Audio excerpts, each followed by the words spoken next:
Halo, selamat malam. Salam sehat, salam sejahtera untuk teman-teman semua. Ketemu lagi dengan saya Dr. Atan. Hari ini saya akan bawakan topik yang sangat menarik untuk kaum laki-laki, teman-teman. Yaitu penyebab disfungsi ereksi pada pria dan cara mengatasinya.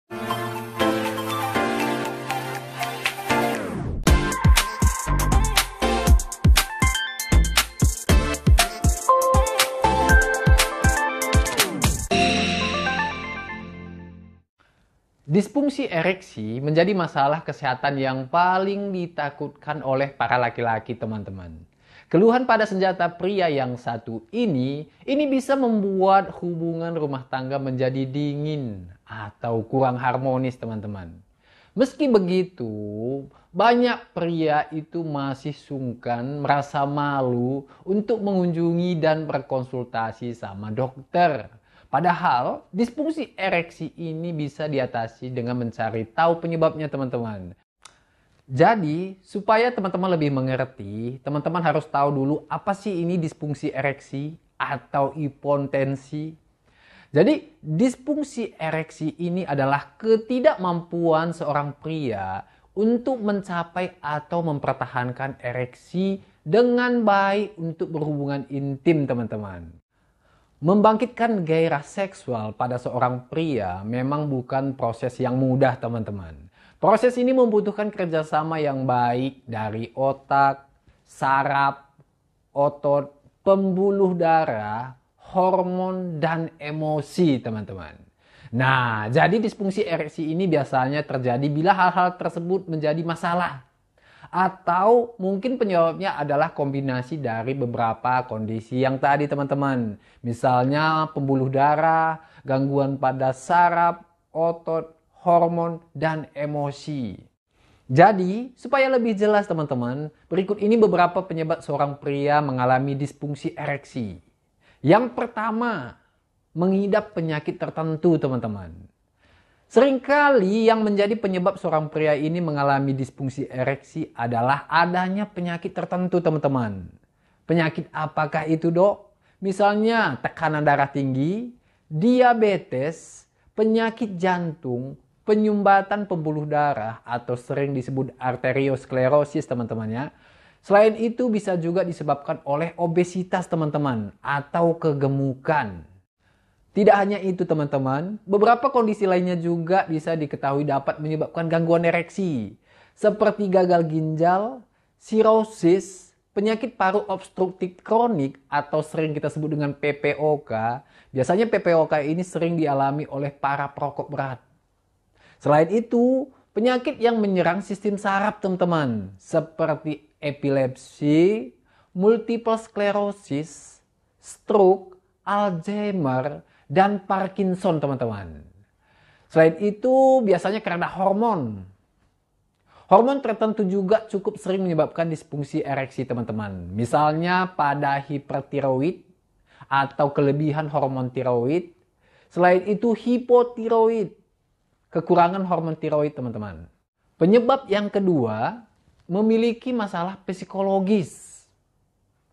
Otak ini sangat penting memainkan peranan dalam memicu ereksi. Ereksi terjadi ketika gairah seksual mulai timbul saat mendapatkan rangsangan, teman-teman. Namun, proses ini bisa terganggu bila masalah psikologis tertentu seperti stres, depresi, kecemasan, atau masalah dengan pasangan, teman-teman. Selain itu, usia dan tingkat stres juga bisa menjadi faktor-faktor penentu seseorang mengalami gangguan ereksi. Dan pria dengan tingkat kepercayaan diri yang rendah, ini juga kerap mengalami disfungsi ereksi, teman-teman.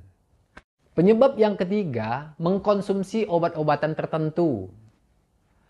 Meskipun bermanfaat untuk mengobati penyakit, tapi obat-obatan tidak jarang juga menimbulkan efek samping, teman-teman. Salah satunya itu disfungsi ereksi. Beberapa jenis obat yang bisa memicu terjadinya masalah seksual yaitu golongan obat antidepresan, antipsikotik, obat anti kanker, dan penggunaan obat-obat terlarang seperti kokain dan ganja, teman-teman. Semua jenis obat ini bisa menyebabkan disfungsi ereksi teman-teman. Makanya teman-teman kalau lagi mengkonsumsi obat-obatan antidepresan, misalnya seperti amitriptilin, misalnya esilgan, alprazolam, semuanya itu harus pakai resep dokter teman-teman. Jangan sembarangan beli di apotik dengan dosis yang teman-teman yang menentukan ya. Harus melalui resep dokter dan petunjuk dokter teman-teman. Karena pemakaian jangka panjang obat-obat antidepresan itu bisa menyebabkan disfungsi ereksi teman-teman. Penyebab yang keempat itu akibat cedera teman-teman. Bila teman-teman pernah mengalami cedera di bagian kemaluan, bagian saraf, ataupun pembuluh darah di bagian punggung, hati-hati teman-teman. Karena hal ini bisa menyebabkan disfungsi ereksi.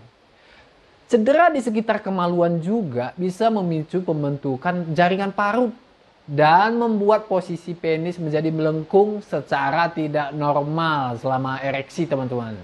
Penyebab yang kelima, efek samping pasca operasi teman-teman, atau efek samping sesudah operasi. Beberapa jenis operasi yang bisa menimbulkan efek samping berupa disfungsi ereksi, biasanya operasi pada otak dan tulang belakang teman-teman. Hal ini karena pada kedua bagian tubuh ini terdapat saraf-saraf yang mengatur proses ereksi teman-teman. Operasi yang dilakukan di panggul dan di bagian tulang belakang juga beresiko merusak saraf dan pembuluh darah di sekitar kemaluan, sehingga menyebabkan gangguan ereksi teman-teman. Selain itu teman-teman, tindakan medis lainnya yang mungkin juga bisa memicu gangguan ereksi itu pada operasi kelenjar prostat dan terapi radiasi untuk kanker usus besar teman-teman. Jadi untuk mengatasinya, berikut adalah beberapa cara yang bisa teman-teman lakukan. Yang pertama, perubahan pola hidup sehat. Perbaikan gaya hidup sehat ini diketahui dapat menurunkan resiko terjadinya disfungsi ereksi teman-teman. Berhenti merokok dan berhenti mengkonsumsi tembakau. Selain itu, menurunkan berat badan. Karena kelebihan berat badan dapat menyebabkan atau memperburuk hipotensi teman-teman. Selain itu, teman-teman harus olahraga teratur. Karena olahraga teratur ini dapat mengurangi stres serta meningkatkan aliran darah dalam tubuh. Selain itu, teman-teman harus menghindari konsumsi alkohol yang berlebihan atau menggunakan obat-obat terlarang yang dapat memperburuk disfungsi ereksi teman-teman. Selain itu, teman-teman juga harus mengkonsumsi makanan sehat seperti sayuran hijau, biji-bijian, ikan, dan sumber makanan laut lainnya teman-teman. Yang kedua, jika dengan pola hidup sehat tidak berhasil, dianjurkan teman-teman menggunakan obat-obatan dari dokter. Jadi disfungsi ereksi juga bisa diatasi dengan obat-obatan dari dokter teman-teman. Jadi obat-obatan minuman ini fungsinya untuk melancarkan aliran darah ke penis. Misalnya Viagra, Cialis. Jika kesehatan teman-teman secara umum baik, dokter mungkin akan meresepkan salah satu obat tadi teman-teman. Karena obat tadi bekerja dengan meningkatkan aliran darah ke penis. Namun, efek obat ini tidak bisa membuat ereksi otomatis teman-teman. Anda tetap perlu mendapatkan rangsangan seksual untuk merasakan efeknya dalam menangani gangguan ini teman-teman. Jika tidak terjadi perubahan, dokter akan menganjurkan Anda untuk terapi suntik teman-teman. Perawatan ini menggunakan obat yang disuntikkan seperti alprostadil. Terapi suntik yang dokter lakukan dengan menyuntikkan obat ke sisi badan penis dengan jarum yang sangat halus untuk membantu melebarkan pembuluh darah ke penis teman-teman. Yang ketiga, terapi hormon. Terapi hormon testosteron ini diberikan apabila pasien memiliki kadar hormon rendah, di mana terapi ini dapat membantu meningkatkan suasana hati dan gairah seksual teman-teman. Yang keempat, psikoterapi.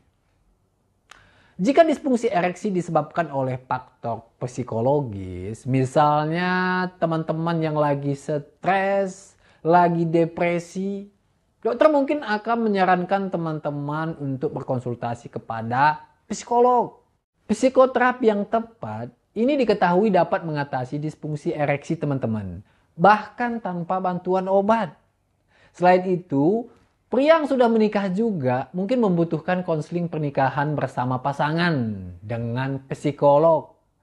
Karena hal ini penting untuk mendapatkan tips komunikasi dan perilaku hubungan seksual yang baik.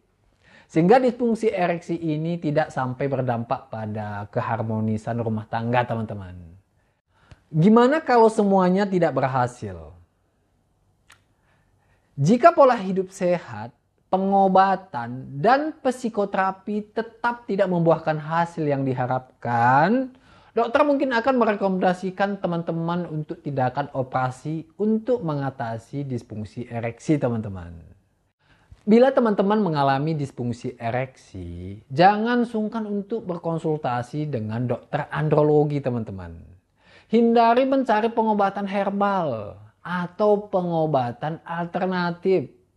Karena belum tentu aman, teman-teman. Dan bisa justru dapat mengakibatkan kerusakan penis secara permanen. Oke, semoga topik ini bermanfaat untuk teman-teman semua. Terima kasih dan sekian dulu topik kita hari ini, teman-teman. Semoga topik ini berguna dan bermanfaat bagi teman-teman semua. Jika topik ini berguna untuk teman-teman, silahkan di-subscribe, teman-teman. Supaya di kemudian hari saya akan membuat video-video yang lebih berguna dan bermanfaat untuk teman-teman. Terima kasih, salam sehat dan selamat malam, teman-teman.